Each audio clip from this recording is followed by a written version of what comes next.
Então, na aula passada, nós vimos a ascensão dos regimes nazismo e fascismo na Europa, nazismo na Alemanha e o fascismo na Itália, né, e de que maneira que esses regimes, eles acabaram chegando ao posto de comando nesses países, né?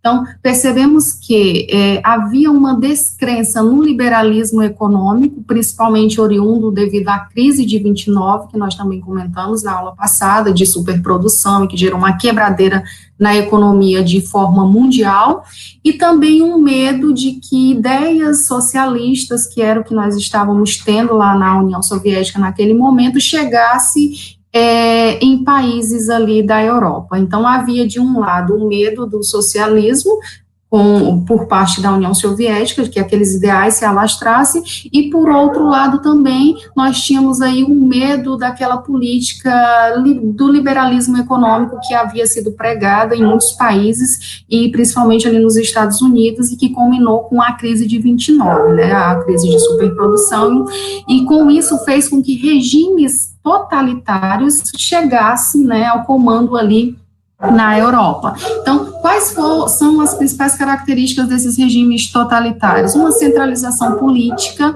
tá, em volta da figura de um líder, então personificado na figura, né, de uma pessoa aí, então esse líder, ele comanda, ele é o responsável, juntamente com o partido único, pelas decisões que são tomadas ali no seu estado, tá? Então, Hitler na Alemanha, Mussolini na Itália, né? Então, esses foram os principais líderes desses regimes totalitários. Então, uma forte repressão, uma caça aos opositores, então muitas mortes aconteceram aí nesse momento, e com destaque para o regime nazista, porque além da centralização política, do controle por parte de um partido único, né, nós também tivemos aí a supremacia da raça ariana. Então, o nazismo, ele ainda contava com esse diferencial, de pregar a superioridade da raça ariana. Então, todos os povos, né, que não eram oriundos ali das mesmas etnicidades, digamos assim, eram considerados inferiores. Então, havia essa supremacia de consolidação dessa raça em um império, né, em juntar no mesmo espaço, e isso fez com que muitas perseguições e assassinatos de grupos étnicos diferentes fossem cometidos aí pela essa ideologia nazista. Exemplos disso são judeus, ciganos, negros, né, pessoas com deficiências foram perseguidas aí nesse momento, tá? Mais na frente a gente vai falar um pouquinho mais, ainda voltar em algumas questões que envolvem aí esses dois regimes totalitários, tá? Então, com a chegada desses regimes totalitários ao poder na Europa, nós temos um momento de complexidade, né, de divergências ali com as políticas, né, que nós tínhamos ali, que pregava de um lado a democracia, lá no liberalismo democrático, na social-democracia, tá, e também isso fez com que essas rivalidades, elas culminassem nesse grande acontecimento que é a Segunda Guerra Mundial, tá. Então, a Segunda Guerra Mundial, ela é fruto, né, de uma Primeira Guerra Mundial, e aí a gente relembra aí os acordos do final da Primeira Guerra Mundial, que deixou uma Alemanha e uma Itália praticamente humilhada. Então, a Segunda Guerra Mundial fez com que esses regimes totalitários surgissem como uma maneira de enaltecer essas nações, principalmente a Alemanha, né, e a Itália, que havia saído arrasadas da Primeira Guerra Mundial, tá, e com a promessa de que esses regimes, né, de poder centralizado na figura de um partido único e de um líder, levaria essas nações ao sucesso e à prosperidade econômica, porque haviam ficado nações arruinadas ao final da Primeira Guerra Mundial. Então, com esses discursos, eles acabam que tem uma forte poder, né, de convencer pessoas a seguir ali as suas teorias, tá? Então, a partir desse momento, a gente percebe que a Segunda Guerra Mundial, ela é oriunda, né, de fatores relacionados à Primeira Guerra Mundial, que ficou mal resolvida e que impôs uma série de restrições para a Alemanha, de redução de exército, de que não podia se equipar com indústrias bélicas, né, então, não podia desenvolver armamentos bélicos, porque os submarinos alemães, eles foram muito utilizados na Primeira Guerra, o seu exército era muito poderoso, né, então, tudo isso foi imposto, além de também ela ter perdido as colônias que ela tinha lá do neocolonialismo na África, tá?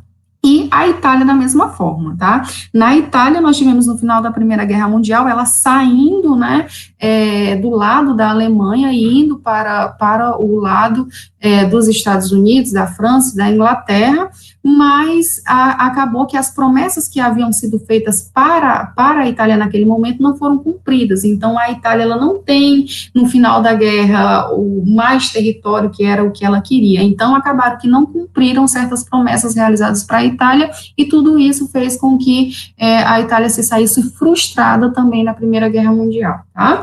E aí, nesse momento, surgem esses regimes nesses dois países, e com destaque para o nazismo da Alemanha, nós temos Hitler pregando para a consolidação do nazismo na Alemanha e do fortalecimento, né, da raça ariana, da supremacia da raça ariana, a teoria do espaço vital de Hitler. O que era essa teoria do espaço vital de Hitler?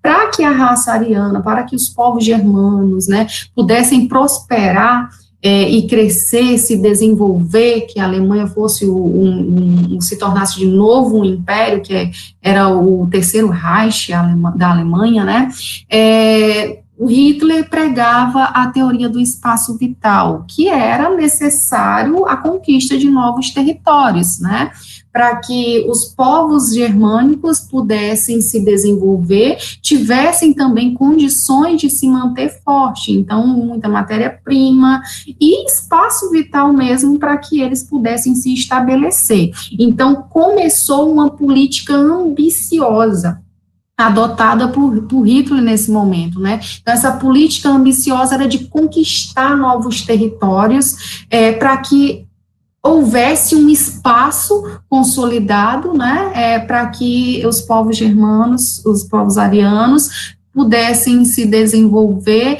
e se fortalecer em torno aí de um Estado forte e próspero.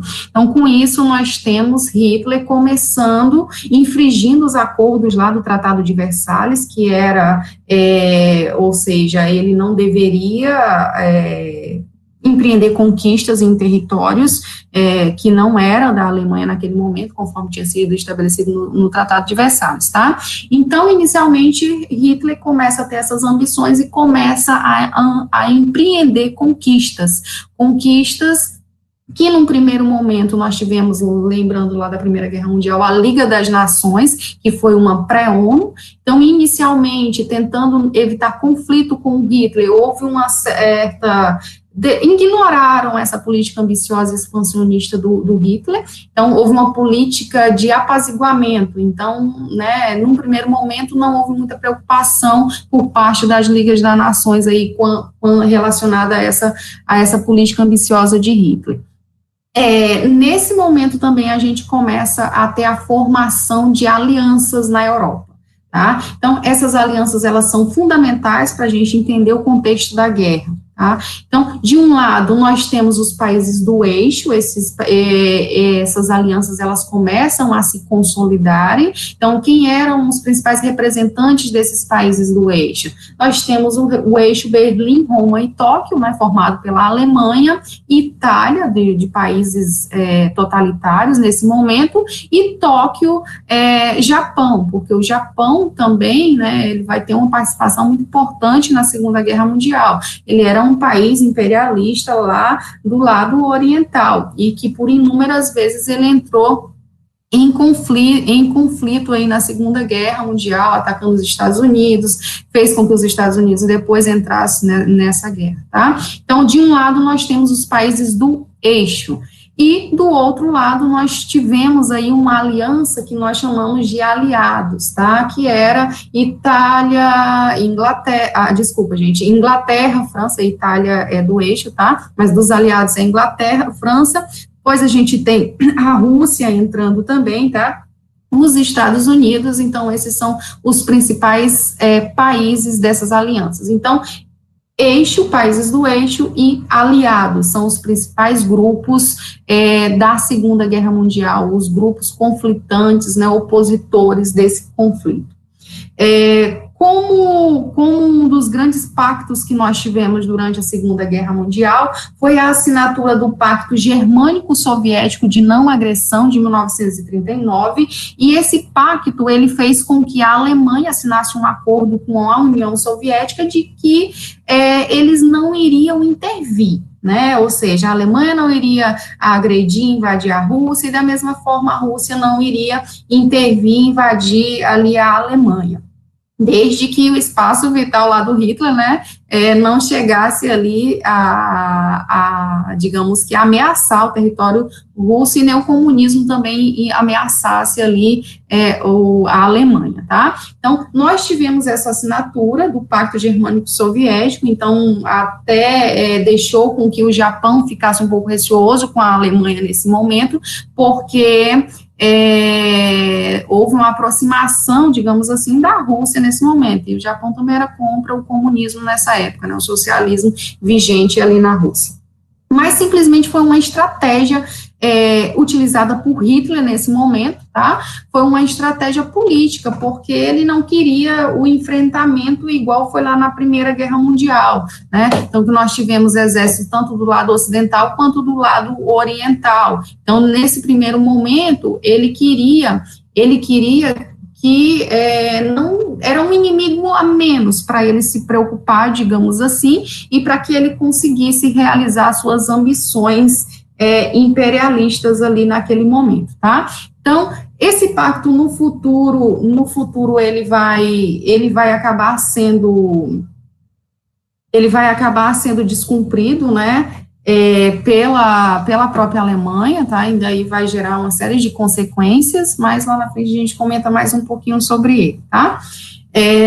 Então, em 1º de setembro de 1939, o marco inicial da guerra. Então, a Segunda Guerra Mundial, ela tem início em 1º de setembro de 1939. Após essa questão expansionista, a Liga das Nações, ela ignorar num certo momento, depois houve uma certa conciliação, alguns territórios foram cedidos para a Alemanha, né, mas acabou que a diplomacia, ela não foi muito resolvida pela Liga das Nações ali, não houve uma diplomacia que culminasse ali com a não eclosão do conflito, tá? Então, visando ali expandir o seu espaço vital, Hitler acabou iniciando a Segunda Guerra Mundial com um ataque à Polônia. Tá? A Polônia, que já tinha uma visão um pouco conflituosa, dentro da Polônia havia um espaço que antes era alemão, que é o corredor polonês, e aí a Alemanha se sentia um pouco frustrada com esse espaço, né, que já era fruto lá da Primeira Guerra Mundial também, então a Alemanha acabou iniciando a invasão da Polônia. Então é a partir desse momento que ela inicia a invasão da Polônia que nós temos caracterizado ao início da Segunda Guerra Mundial. E a tática de guerra utilizada nesse momento é a Blitz, né, que é conhecido como a Guerra Relâmpago, tá? Aí do lado vocês podem estar acompanhando, eu coloquei uma imagem para vocês, lá que né, um dos grandes efeitos devastadores da Segunda Guerra Mundial, que foi a arma química mais letal utilizada até então a nível de destruição, que são aí as bombas, né, atômicas de efeito devastadores para os locais onde elas foram lançadas, né, Japão. Mas na frente a gente vai falar um pouquinho, tá? Então, da Segunda Guerra Mundial, nós temos muitos resquícios, e muitos resquícios são sentidos até hoje, principalmente nesses locais onde nós tivemos a utilização desses equipamentos, né, armamentos letais, como é o caso da bomba atômica, que até hoje a população de locais onde foram lançadas a bomba atômica, sente efeitos na saúde, na terra que não produz, né, e é sentido até hoje, tá? Passando aqui um pouquinho para o segundo slide. Nós vamos ter, nesse segundo slide, alguns eventos importantes que marcaram aí a Segunda Guerra Mundial. Eu dividi aí em dois pontos, que é o ofensivas do eixo, né, em cada quadro desse tem, e as ofensivas dos aliados. Quais foram os momentos mais importantes da Segunda Guerra Mundial e de que forma, eles apareceram, em qual momento e por que eles foram tão importantes, tá? Lembrando lá do acordo de não agressão que havia sido assinado entre a Alemanha e a União Soviética, né? A Alemanha, lembrando aí quem são os países do eixo, Alemanha, Itália e Japão, os principais países, tá? Então, aquele acordo que havia sido assinado lá atrás foi descumprido pela Alemanha a partir da Operação Barbarossa, né? Que foi feita e realizada em 1941. Qual foi o sentido, qual foi o objetivo dessa operação? Foi simplesmente invadir a União Soviética e derrotar o socialismo na União Soviética, né? E com isso apropriar de recursos naturais vitais, né, para a questão do espaço vital que era necessário, né, da teoria do espaço vital lá de Hitler, né, para a consolidação. Então, era necessário ter recursos naturais para que os povos de raça ariana pudessem prosperar e se desenvolver, tá? Então, houve aí essa Operação Barbarossa, que o objetivo era derrotar o socialismo também, que era uma ameaça ao Estado totalitário naquela época, tanto o liberalismo quanto o socialismo visto por Hitler e por Mussolini, tá? Mas nessa Operação Barbarossa, a Rússia ela acabou levando vantagem pela questão da tática da terra arrasada, que já havia sido empregada em guerras atrás, né? Então, a Rússia é um país muito frio, né, tem um inverno muito rigoroso, e ela acabou utilizando dessas vantagens também para vencer ou então expulsar o inimigo nazista nesse momento, tá? Então, a partir desse momento, há um rompimento, é muito importante essa operação, porque há um rompimento daquele pacto que havia sido assinado anteriormente, e isso faz com que a Rússia ela não esteja mais neutra no conflito, e sim, ela assume uma posição de combate também ao nazismo, e acaba que vai fazer parte ao grupo dos aliados, mesmo que ela tenha ideologias diferentes nesse cenário, tá? Mas ela também vai integrar, a partir dessa operação, o grupo dos aliados, tá? Então, outra ofensiva do eixo, que foi muito importante nesse cenário da Segunda Guerra Mundial, foi o ataque a Pearl Harbor, no Havaí, que era uma base norte-americana, né, da Marinha norte-americana. Então, o ataque pelos japoneses, né, em 7 de dezembro de 1941, fez com que os Estados Unidos entrassem na guerra. Até então, os Estados Unidos, ele não havia definitivamente entrado na guerra. Ele tinha uma posição favorável aos aliados, mas ele estava nos bastidores, ele estava exportando muitos produtos, né, ou seja, foi nessa Segunda Guerra Mundial que os Estados Unidos, ele conquistou parte da sua importância econômica que ele tinha antes da crise de 29, mesmo com as medidas de Roosevelt, ele acabou do New Deal, que a gente comentou nas aulas anteriores, mas a Segunda Guerra Mundial, ela foi importante para que os Estados Unidos assumissem de novo a liderança econômica, porque ele vendeu muito armamento para os países que estavam envolvidos, exportou muitos produtos alimentícios. Então, a partir desse momento, né, teve uma intervenção, mas eu acho que foi só alguém aí sem querer, né? Tem nenhuma pergunta não, né, Tássio? Não, professora, foi ligado aqui sem querer. Tá bom, então, tudo bem. Então, a partir de 1941, nós tivemos aí esse ataque a Pearl Harbor, no Havaí, pelos japoneses, e isso faz com que destrói a frota de navios dos Estados Unidos, né, pelo Japão, e isso faz com que os Estados Unidos entrem na guerra ao lado dos aliados. O presidente que nós tínhamos nesse momento, lá nos Estados Unidos, era o Roosevelt, né? E com a entrada dos Estados Unidos na guerra, há uma pressão para que países que têm relações amigáveis e próximas com os Estados Unidos também vá para a guerra ao lado dessas nações aliadas. Então, esse ataque também ele foi muito importante para que tivesse o apoio de outros países no mundo, né, e culminasse aí com o final da Segunda Guerra Mundial, porque com a entrada dos Estados Unidos, um número muito grande de exército, né, se somou aí nas fileiras do exército de guerra, então lutando contra os países do eixo, tá? Um dos países, né, que foram para a guerra também a partir da entrada dos Estados Unidos é o caso do Brasil, que participou da guerra, mandou para os pracinhas, né, como ficaram conhecidos também o pessoal da Força Expedicionária Brasileira, que foram lutar na guerra, né, e também mandou também pilotos, né, da FAB, da Força Aérea Brasileira, também para que lutasse, e foram a campo mesmo, né, então teve batalhas na Itália, que o Brasil participou, com os pracinhas, tá, então foi muito importante essa entrada dos Estados Unidos na guerra, tá, por outro lado, a gente vai ver aí as ofensivas dos aliados, né, que culminaram aí com o final da Segunda Guerra Mundial, tá? Então, com a entrada dos Estados Unidos na guerra, nós temos um aumento militar, né, do lado dos aliados, então a ofensiva ela se tornou maior. Em 1943, esse exército dos países aliados, eles acabam que invadem a Itália e derrubaram aí o governo de Mussolini, tá? Então, derrubaram o governo de Mussolini foi capturado, foi executado em praça, né, pelas pessoas que não eram de acordo com os ideais ali de Mussolini naquela época. Então, em 1943, nós temos o regime totalitário ali na Itália sendo combatido pelos países aliados que haviam entrado aí na guerra, tá?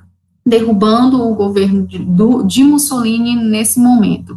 E aí, só lembrando, parte da França havia sido invadida também pela Alemanha, tá? A França, que fazia parte dos aliados, inclusive Paris foi ocupada pela Alemanha durante a Segunda Guerra Mundial, tem até foto do Hitler, né, chegando ali em Paris, na torre, né, então tem muitas fotos famosas desse momento, tá, mas como ele não ocupou totalmente a França, teve partes da França que ficou ali livre, né, da presença nazista, tá, nós temos em 1944 o famoso dia D, né, o que foi esse dia D durante a Segunda Guerra Mundial?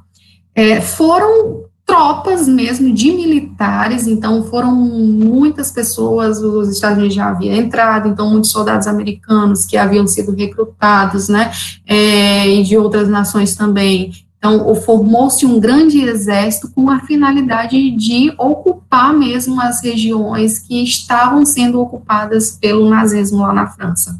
A França fazia parte de um desses países aliados. Então, inúmeras tropas, tem até filmes, né, que retratam, inúmeras tropas desembarcaram na província francesa da Normandia, né, e aí libertaram Paris e o norte da França do jugo nazista. Então, o nazismo começou a perder também a partir dessa entrada dos Estados Unidos na guerra, e com esse número crescente de soldados que foram enviados, tá? Então, libertando a Paris, né, do jugo nazista, o nazismo também ele começava a ter preocupação do outro lado, né? Não era só o lado ocidental, mas o lado ali oriental também, né, vindo da União Soviética ali também, começava a ameaçar o nazismo, porque de um lado vinham os Estados Unidos, a Inglaterra, né, a França, e de outro lado a União Soviética, que havia quebrado as relações ali a partir de 1941, do pacto lá que eles haviam assinado, ela também começou a libertar países do domínio alemão. E tudo isso também foi muito importante, porque muitos desses países que a União Soviética libertou do domínio alemão, mais tarde, né, vai fazer parte também de governos aliados no contexto da Guerra Fria, tá?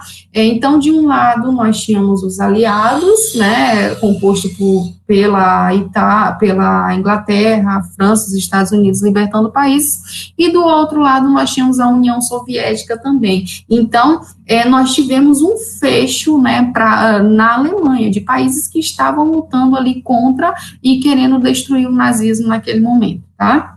Então, em 1945, nós temos a chamada Corrida para Berlim, aonde o exército soviético, norte-americano e o britânico, eles se aproximam para a tomada de Berlim, capital da Alemanha, né, e com a chegada, né, a aproximação desse exército aí por parte dos aliados, nós temos Hitler e a sua esposa lá, a Eva Braun, cometendo suicídio, tá? Em 7 de maio, temos digamos que a assinatura da rendição por parte da Alemanha, tá? Mas essa rendição por parte da Alemanha não significou o final da Segunda Guerra Mundial, porque lá do lado oriental nós tivemos aí o Japão, que continuava aí na guerra, sozinho, né? Mas ele ainda continuava na guerra, tá? E como, então, a partir desse momento, as lutas, elas ficaram muito mais centradas entre Japão e os Estados Unidos, tá, do lado ali oriental. Então, os Estados Unidos teve muitos exércitos que mandaram, né, para combater o exército japonês e tudo mais, mas o que colocou um ponto final na Segunda Guerra Mundial foi a bomba atômica, né? Infelizmente foi aí a bomba atômica, que muitos historiadores fazem essa análise de que o Japão não iria tardar uma rendição, né? Era fato que ele já estava se encaminhando para essa rendição quando os Estados Unidos fez o lançamento das 2 bombas atômicas. Então, muitos historiadores já analisam esse lançamento das bombas atômicas como sendo uma ameaça dos Estados Unidos à União Soviética e ao modelo socialista naquela época, né? Então, ele queria mostrar uma força naquele momento de que dominava a tecnologia mortífera, que era a bomba atômica, né? E que a União Soviética não ameaçasse, não, né? Os outros países aliados dos Estados Unidos com ideias socialistas, porque ele já saberia o que esperar, né? Então, a bomba atômica também ela é vista desse ponto de vista. Ela não serviu só para colocar fim na guerra, tá? Porque era fato que o Japão já estava se encaminhando para uma rendição, mas ela serviu como uma demonstração de força por parte dos Estados Unidos ali contra a União Soviética naquele momento, tá? Que até então ainda não tinha aí o domínio das tecnologias aí de bomba atômica, a União Soviética, tá? No futuro isso vai ser possível. Mas o que resultou aí do lançamento dessa bomba atômica? É claro que o Japão ele se rendeu, então houve na cidade de Hiroshima, em 6 de agosto de 45, depois, alguns dias depois, né, 3 dias depois, nós tivemos outro lançamento na cidade de Nagasaki, com 80 mil mortos, tá, imediatos, tá, e aí, a partir do lançamento dessas 2 bombas atômicas, os Estados Unidos, o Japão, de fato, assina a sua rendição, ok? Nesse outro slide, gente, nós vamos ter algumas cenas bem fortes da Segunda Guerra Mundial, né? E aí, basicamente, o que de fato resultou, qual foi o final, né, as consequências dessa Segunda Guerra Mundial. Mais de 60 milhões de mortos, tá? Então foram mortos, a Rússia perdeu em torno de quase 20 milhões de pessoas à União Soviética, né? Milhões de civis e milhares de militares mutilados, né?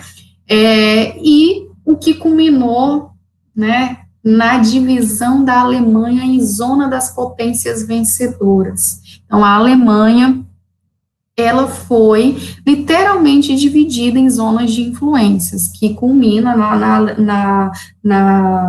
na Berlim Oriental, depois, né, que é o famoso Muro de Berlim, e a Berlim Ocidental, porque a Alemanha, como Estado inteiro, ela foi dividida em zonas de influência. Do lado ocidental, nós tivemos a influência dos países capitalistas, Inglaterra, França, Estados Unidos, né? E do lado oriental nós tivemos uma zona de influência soviética, tá? Mas a cidade de Berlim, que é tão falado, né? O Muro de Berlim, que depois vai resultar no símbolo da Guerra Fria, principal símbolo da Guerra Fria, a famosa cidade de Berlim, que era a capital da Alemanha, né, ela ficou numa zona soviética, né, na zona oriental ali que estava sob influência soviética, mas ela acabou sendo dividida também, porque era a capital, né, então era o centro, era a influência, então essa capital, ela foi dividida em Berlim Ocidental e Berlim Oriental também, e mais na frente nós vamos ter alguns conflitos, porque ela era cercada, né, a Berlim Ocidental, as suas fronteiras ali da Berlim Ocidental era cercada por países pela União Soviética, né, que tinha aí a União Soviética como influência, né, o governo era de influência socialista e tudo mais. Então, até o abastecimento da Berlim Ocidental, por alguns momentos, ele foi proibido, né, então teve que fazer abastecimento de comida para as pessoas daquela época, aéreo, né, então isso fez com que nós tivemos um dos muros da vergonha, que é assim conhecido também, né, que é o Muro de Berlim, então evitando com que pessoas fugissem do lado oriental para o lado ocidental, porque havia muita fuga nesse momento, né, pessoas foram separadas, às vezes famílias também foram separadas, né, por esse muro, então como uma das condições de que evitasse fugas, né, do lado oriental para o lado ocidental, nesse momento, nós tivemos aí a União Soviética construindo o Muro de Berlim, tá? Então, esse Muro de Berlim, ele vai ficar, né, até 1989, então ele vai ficar por mais de 20 anos aí, e aí ele é o principal símbolo da Guerra Fria, que mais tarde a gente vai comentar um pouquinho, tá? Então, a Segunda Guerra Mundial, ela tem essa finalidade aí, ela gera também panos para a outra grande guerra que é conhecida, mas conhecida como a Guerra Fria, que na realidade não foi tão fria, né? Então, nas imagens aí nós temos o quê? Nós temos campos de concentrações, né? Vários deles aí nós temos campos de concentrações nazistas, onde nós temos crianças, principalmente judeus, né, que eram obrigados ficavam nesses campos de concentração, trabalhavam forçadamente, e depois ainda teve a grande solução final, que é assim chamado, né, que foi o extermínio. Então, inicialmente, os nazistas, eles cercearam os judeus dentro dos países que eles conquistavam, da própria Alemanha, da Polônia, em bairros, né, que eram os guetos. Não se sabia inicialmente o que se faria mesmo, né, ou simplesmente eles eram uma raça inferior, considerada lá pelo nazismo, e houve esse cerceamento, né, nesses guetos, mas com o tempo o nazismo acaba decidindo o que ficou conhecido na história como a solução final nazista, e qual era essa solução final? Era o extermínio dessas pessoas, né, então essas pessoas eram enviadas para campos de concentração, muitos trabalhavam forçadamente, né, eram mal alimentados, inclusive vocês percebem isso pela foto, né, sofreu inúmeras violências nesses campos, e muitos foram mortos aí nas câmaras de gás, né, então em torno de 6 milhões de judeus, um verdadeiro genocídio, foi realizado aí contra os judeus, né, e aí vale ressaltar que não somente judeus foram perseguidos pelo nazismo, né, mas nós tivemos outros grupos também, outras minorias, então pessoas com deficiências eram